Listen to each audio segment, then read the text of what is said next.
and welcome to the Japanaholic podcast surrounded by topics all about Japan and discussed by one certified Japanaholic. I'm your host, Taylor Fry. Last week, well, yeah, had to have been last week, I talked about overrated animes, and I said that I was going to be going over underrated animes in a few weeks. I decided to do it this week. So here we are today, going over underrated anime shows. This one, I actually do have a couple animes of my own that I believe are underrated that, you know, not a lot of people on Twitter talk about, and I find it a shame, I guess, in a way. And all these series that I talk about today are all going to be based on my opinions, so you know, they could be a little bit popular in a way, I guess. But most of these are probably like pretty recent. I don't think any of the animes I'm going to talk about. I think all the animes I'm going to talk about are in the 2010 decades. I think the oldest that I'll talk about is maybe 2010, maybe? I could be wrong. I think. Depends on the animes that I talk about. But before I get into that, though, I want to just, you know, ask if everybody's doing okay during these rough times. Personally, I'm doing okay, but I am feeling under the weather today. And it could be because my sleep schedule's been all over the place lately. I mean, it is terrible. My sleep schedule's probably at its worst. Like, I do remember a few years ago during the summer times, I would always stay up during the nights and sleep during the days, like a literal owl. But it's kind of like that now, except I always go to sleep around like 5 o'clock in the morning, and now I'm like asleep till like 3 o'clock. It's no later than 3 that I'm waking up, which is good, because I don't want to waste any more of the freaking day that I've already had. So yeah. It's been a rough year, but in a weird way, it's been the most productive year of my life. So, in a way, it's a good thing, but it's also a very bad thing. So, yeah, if you're listening to this, I hope you all are having a safe week, because it's been quite a few months for 2020. I'll say that much. And I'm trying to get Brody on the podcast. I'm trying to get Alex back on the podcast as well. Try to get as many guests on here as I possibly can in the next few weeks, because I know a lot of people enjoy where I sit and talk with a special guest, and I'll probably get into that in hopefully a couple weeks. I don't know. I'm trying to figure out exactly what I want to do in the next few weeks. But enough talking about the podcast for now.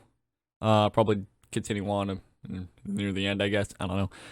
Let's go ahead and let's go over some underrated animes.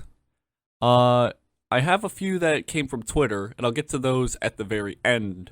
So stay tuned for that if you are one of the ones that commented on the post on Twitter. Because if you don't know, on my Twitter page, I do on occasions ask, post podcast topic threads. So if you want to go and comment on those podcast topic threads, go ahead and follow me over at the Japanaholic 1 over on Twitter. All right. The first one that I want to go over is one that I've just recently started watching. Probably have finished it by the time this actually gets uploaded, considering I'm in quarantine. This one came out in summer 2012, so I think this one is old to a lot of people's standards. But it's called Coco Connect. This was made by Silver League Studios. My god, do I love this freaking show. And for me to put it bluntly, this show is very similar to the Bunny Girl Senpai series that I already enjoy and I already love to freaking death. It is one of my favorite series, and it's probably the most popular series coming from the 2019, 2019 year of anime. Oh, crap. What year did it come out? 2018? Had to have been 18, if I remember. No. It was 2019. It had to have been. I remember now. But Coco no Connect is very similar to the Bunny Girl Senpai series, even though it is older than that. But I'm comparing it to the Senpai series because it's very recent and people know the Bunny Girl Senpai series. But if anybody has not seen Coco no Connect, please watch it. Oh my god, it's so good. The story goes is that there's 5 students in a club and they're experiencing supernatural stuff. Basically the same premise as the Bunny Girl Senpai series. 5 characters having issues, I guess. But in the one thing that I've noticed is in the Bunny Girl Senpai series, it is explained that it's puberty adolescence. Whereas in Coco no Connect, it's literally somebody messing around with them. As I don't want to get into too many spoilers as to what exactly they have happened going on, with them. I'll let you find out for yourself, but do know that there is a character, their teacher named Mr. Go is actually being controlled by this guy named Heartseed, which is causing all these supernatural things. And my god, is it such a good freaking series. I do recommend watching it. Because, oh my god, if you love the Bunny Girl Senpai series, dude, you would absolutely flippin' love the Coco no Connect series. I mean, I love it. I freaking enjoy the absolute hell out of it. Okay. This next one that I want to talk about is not necessarily underrated in terms of popularity. It was probably one of the more popular summer 2019 shows that came out, but it definitely deserves to be talked about a lot more than it is. And that's the Machiko Mazuku series, which is the Demon Girl Next Door. I started watching this series a couple weeks back. I still haven't gotten... I'm close to finishing it. Trust me, I'm getting close to finishing it. But oh my god, do I absolutely love this series. Yuku and Momo. Oh my god, those two. I love them. Okay. Not to mention that Yuku is voiced by Konami Kohara, who voices just about every single airhead you can think of. Except for Yui. She voices Chika, she voices, who was that airhead in the Takashi-san series? Hold on. I'm looking that up right now, give me a second. Oh, Mina, yeah, sorry. Mina Hibino. She voices Mio in Domestic Nakana Show, which is very surprising. I didn't expect that when I first looked her up. Yeah, she voices. My god. Konomi is probably one of my favorite seiyus. I'll probably go over my favorite seiyus in the next couple weeks. I don't know.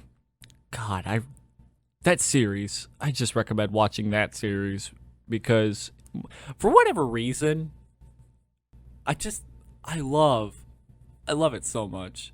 For whatever reason, it's probably just because it's a demon girl and she's an airhead. So I don't know. This next one here. I'm pretty sure there's a lot of people who have seen this series. And it's kind of talked about everywhere on Twitter. But I still find it very underrated because it's one of those, what's it called? Slow burner shows. And this one is called Nan Nan Biyori. This one came out in 2013, which to this day I'm surprised that a lot of people are talking about this series. Okay, because this was released back in 2013, okay? Now, you'll be asking yourself, well, that's not too far ago. That's 7 years. Yeah, but here's the thing. There's a lot of anime shows from 2015, 2016, and 2017 that really need to be talked about more. Okay, it's there were some good shows back in those years, but they do not get talked about anymore because, well, yeah, they're old. And then you get to even older, 2010s and stuff like that. There's one anime that'll go over here pretty soon. But, my god. They don't get talked about very much at all. Maybe a couple big ones here and there, like the Origayu series, the My Romantic Teen Comedy series. Anything older than that sometimes doesn't get mentioned. Harumi Suzumiya is probably the biggest anime in terms of talk-wise. on Twitter the decade of 2000. Well, I could be wrong on that, but I see a lot of Harvey Suzumiya stuff on Twitter. So, but continuing on with Jimmy Nan Nan Biori. My God, it's one of my next to Eurocamp. It's one of my favorite slow burner shows because this one is a slow burner slice of life that deals with countryside of living, not so much city life, which is different for me because almost all the animes that I've seen, aside from the occasional few, are in the cities. You know, there's like a few that are in the countryside. I'll actually mention another one here later. I'm pretty sure by the time you're listening to this, you probably know exactly what I'm talking about. You're talking about 2010 and countryside living and slice of life. Yeah. There's only one anime that comes to mind when you think of those two things. Well, to me at least. I'll talk about that later. But Nan Nan Biori is that slow burner anime that's like, I'm surprised it's being talked about still to this day because it's like, it's so good. I'll admit, it's so good. And the characters are so hilarious and, you know, in a way, kind of relatable. There's a few characters I relate to in there, but still. Absolutely one of my favorites. Now, this one came out just last year. It also came out in summer 2019. And I swear to God, I see nobody talking about this show anymore, which is upsetting because it is one of my favorite shows next to Asobi Asobase, which while I do find that incredibly underrated, not everybody would watch that because of its animation style. In a way, it's kind of like JoJo's Bizarre Adventures in terms of like animation. It can get very weird. So, Asobi Asobase, I would recommend watching because it is underrated. I do find it underrated, but the animation won't fit everybody's like taste, I guess. And at first it didn't really fit mine, and then I got used to it. It's kind of like, you know, Love Live with their bad CGI. It's like a lot of people don't like it, but then there's that few that actually do find it okay. I don't like CG. Any CG in anime, ugh. It's like, ugh. But no, continuing on with this one. I cannot, for the life of me, recommend this show enough to anybody who's looking to, like, burst out in laughter, okay? And it's the How Heavy Are the Dumbbells You Lift series. Now, I find this series to be one of the best comedies I have ever watched. And I've watched a ton of comedy anime shows, but none will top the Dumbbells series. Oh my God. The plenty amount of times where I've had to pause the episode to catch my breath after laughing so much, or the amount of times they break the fourth wall. Oh my God, it's like Gintama levels of funny. Okay, I will admit Gintama is a very, very good anime and very hilarious at times, but you know, Gintama, of course, it's not underrated because it's probably one of the most popular animes out there. So I can't really talk much about Gintama today. Probably later in life, but not today. But dude, oh my God, this show got a 9 out of 10 on my book, which doesn't happen often. It doesn't happen often that you would find 9 out of 10s or 10 out of 10s on my list. You know, they would have to be extremely good, you know, like ones that I would have to keep recommending to everybody over and over and over on a freaking daily basis, I guess. And, oh my God, I cannot tell you how... It's so funny. If you have not seen the How Heavy Are the Dumbbells You Lift series, please watch it. Please watch it. Because, yeah, it may be about, like, weight training. And, you know, as much as I don't really want to get into the gym because I don't care about, you know, getting fit right now, because I feel pretty fit, I feel pretty healthy as I am right now, so I'm not going to really hit the gym yet. I still was pretty interested in the series, and it was pretty hilarious nonetheless. Oh, and if we're talking about, oh my God, why did I talk about this one earlier? Dude, the Oresuki series, the Are You the Only One Who Loves Me series. Why isn't nobody talking about that series? Does nobody know how good that series actually is? because it has a lot of drama, but man, is it really freaking good. Oh my god. Why is nobody talking about that series? I forgot all about that series until like just recently, and I just rewatched it all, and I'm like, man, I remember why I really loved it. Excuse me. I really enjoyed this series. It's because it's super freaking amazing. I cannot recommend it enough. And if we're talking about romances and stuff like that, well, how about the Boku wa Tomodachi Skanai series? The Hanganai series. This was probably one of my first romance comedy drama? Yeah. Shows that I had watched. Probably one of the first outside of Domestic Nakanojo. But I watched this, and I was kind of, in a way, very interested in the series. I watched the first season, and then I didn't really get into it. I didn't really get into the second season until like the fourth episode in or something like that. I think the fourth or fifth episode. But me and Brody talked about this a while back. We were discussing our favorite animes. Yeah, I recommend watching it, but it really needs a third season though, but it won't get a third season, unfortunately. This one came out in spring 2019. And if you follow me on Twitter, you know that I talk about this series quite a bit. If you've seen my YouTube channel even, you know I've mentioned this quite a bit of times. It's the Hitoribochi series, you know.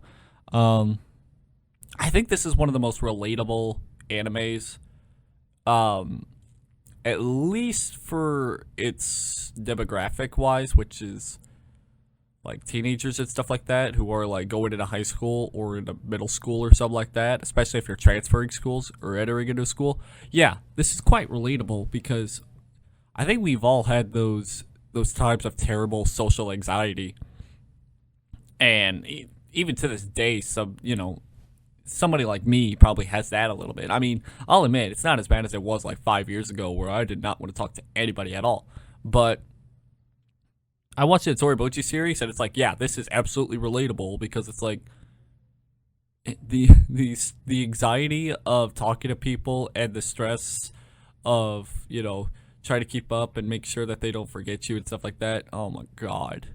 If you have not seen the Hitoribochi series, please watch it because it's relatable. In a way, it is possibly the most relatable anime to come out of the spring 2019 season.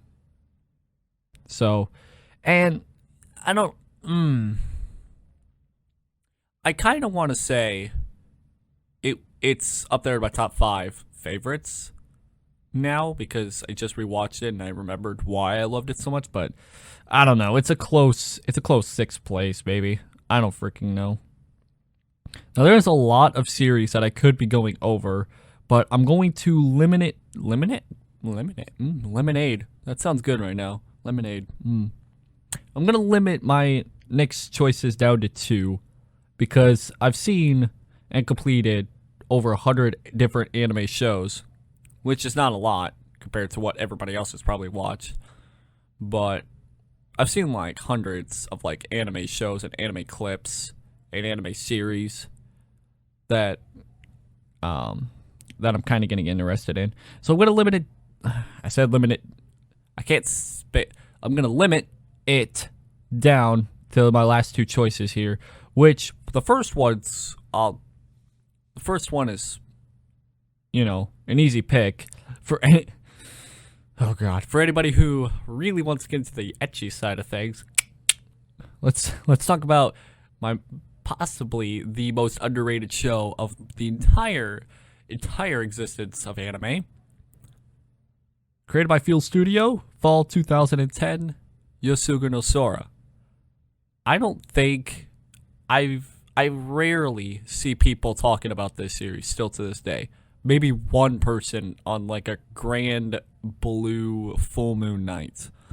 Okay, I'll probably scroll through Twitter one night and it's like, oh, there's a picture of Haru and Sora. I remember that series. That was my first ecchi show that I watched. And man, was it a good one. Because how I actually got into the series was I was recommended this series by somebody on a Discord server, which was surprising that they had it on freaking Crunchyroll in the first place. But hey, I'm not complaining. I don't think anybody would be complaining if they had a easy way to watch it. But my god, the fact that it only has an average ranking of 6, according to my Annie list, or my Annie list. Sorry, it's not my Annie list, it's Annie list, because it's different. Trust me. But my god, dude. I will admit, it is like a slow burner-ish kind of show. Like,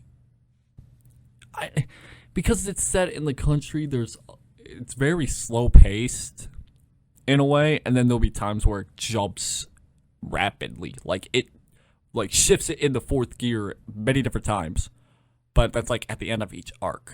It's mostly in like 1st gear pacing, and it's like, you get to learn the characters with some nice, beautiful like background OST going on in the background, and in a way, it's kind of like non-Byorti in terms of like its scenery and the music, and it's slower to pace. But the one thing that sets it apart from non-Byorti is that it's a romance ecchi show. And at the end of each arc, I'm not going to spoil it, but it gets quite spicy. So if you have not seen Yosuga no Sora, for like the 100th time today, this episode of the podcast, please watch it. Because I can't stress this enough how, even though it is 2010 and it was made by Feel Studio, it is incredible how underrated this show is, in my opinion. And as well as like, the seiyus that worked on this show are like almost non-existent in any other anime shows. So I'm just trying to figure out exactly why that is. Like, it's like an unsolved mystery. It's like, what happened to all those seiyus that worked for the Yosuga no Sora? Because they do work for other anime shows, but they're like maybe like 10, maybe 11 other shows that they've worked. I know one of them, can't remember who it was, but they worked on Oresuke, if I remember correctly. I'm not sure. I don't remember. But they worked on one of the other animes that I've seen in the past. And I was caught off guard because it's like, wow, an actual seiyu that worked on Yosuga no Sora is actually getting another shot at, working in the seiyu industry. Wow, what a surprise. I don't know. It's like, I think most of them came from the visual novel. I know a few of them came from the visual novel, or the eroge or whatever, that this was based off of. I think maybe 1 or 2 came from it. I don't remember exactly, but it's like, talking about it like character seiyu wise, it's weird because like they sound so well. I think it is because they're probably like freelance seiyus, which don't get a whole lot of attention lately. Because, if you don't work for a seiyu company, then you're probably not going to get much as much work as because you probably won't get too many auditions or something like that. I don't know.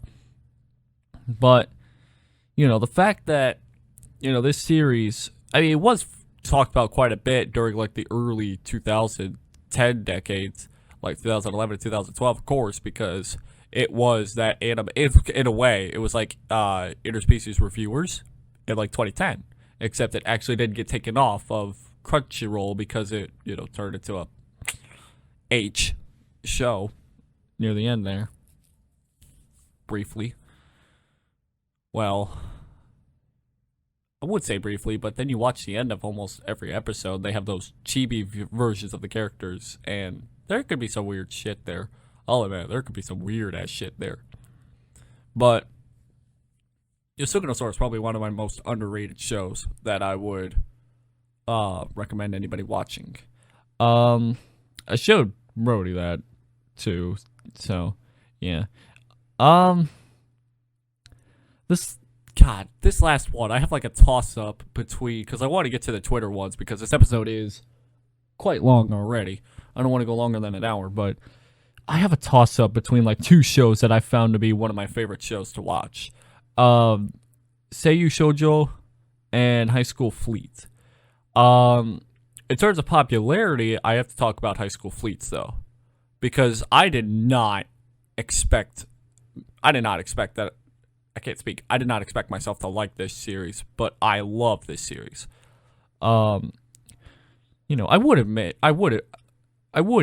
that, Seiyu Shoujo is probably one of my favorite series to come out of the 2019 season because it's cute, but I think a lot of people have already seen that series.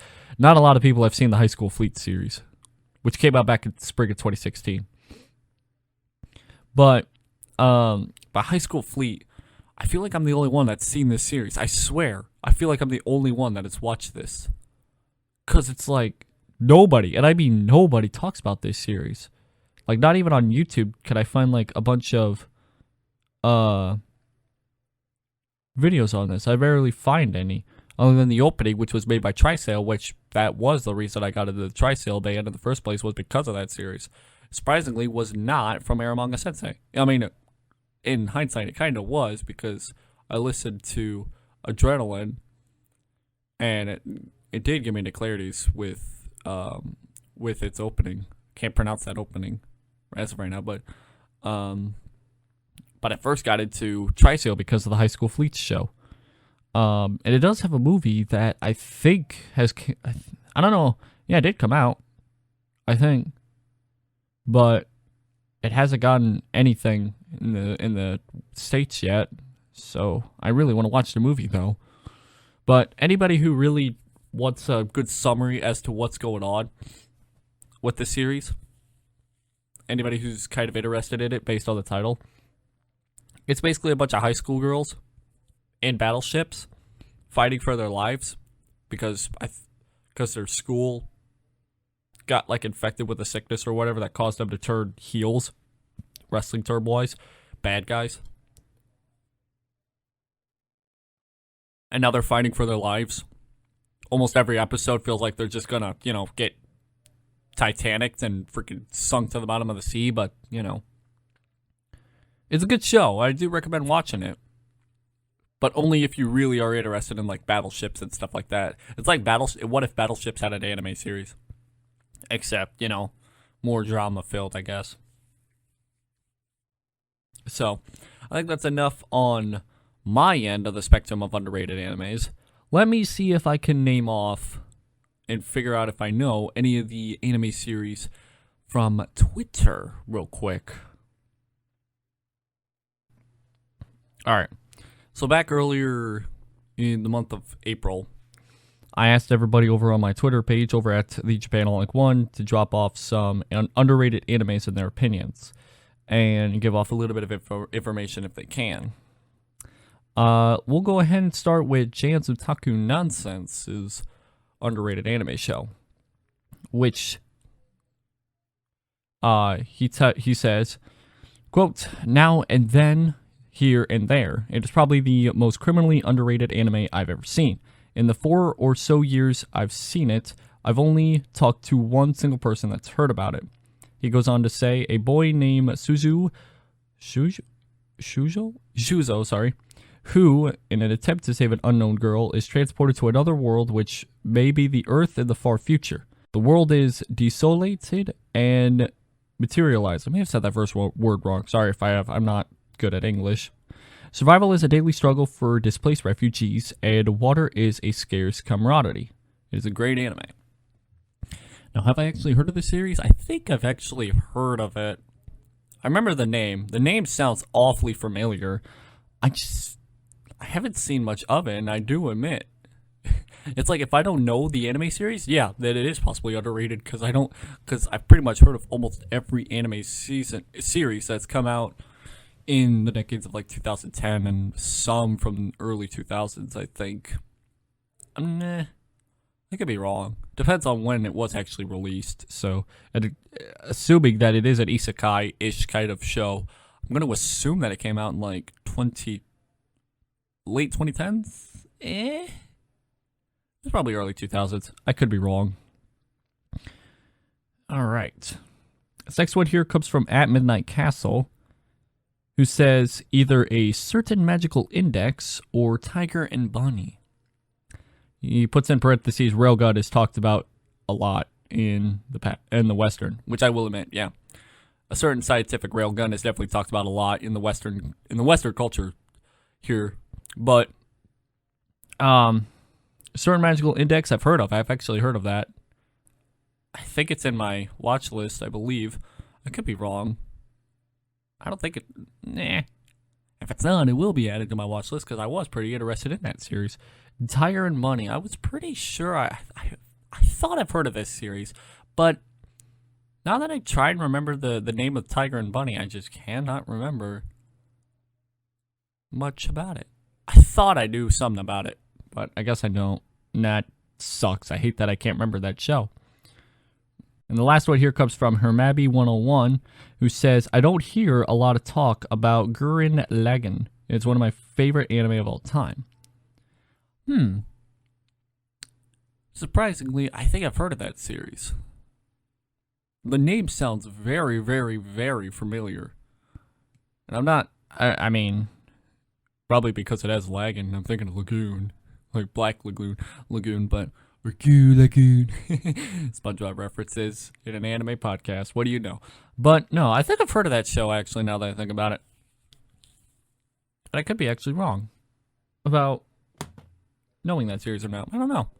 But yeah, anyways, that will wrap it up for this week's episode of the Japanaholic podcast.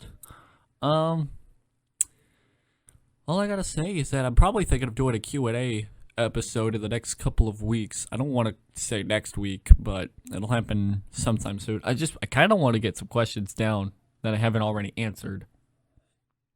Now that's already looking pretty difficult over on my Twitter page. But if you want to go ahead and, if you're listening to this and you don't follow my Twitter page and you want to ask a question, it should be my pinned post as of recording this, or as of uploading this, over at the Japanaholic 1. Or if you're listening to this on YouTube, go ahead and comment down a question down below. I could use that as well. Trying to think if there's anything else.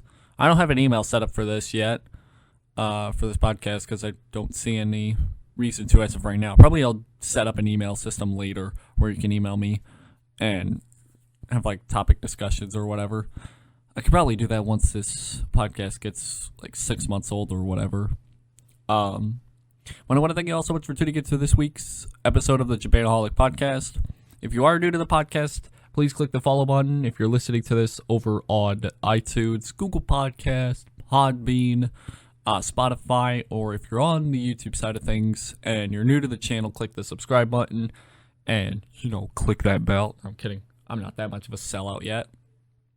Trying to think if there's anything else I should mention. It is the month of May, so I'm trying to figure out if I should say anything else. Hold on. I do know that I'm going to start using my second channel over on YouTube more often now. In fact, I'm thinking there may be an update video at the end of this month discussing a few things that I want to talk about for the future.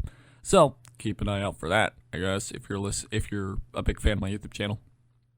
YouTube channel's just about ready to hit 1,000 subscribers, but we're just that freaking close. We're just that close.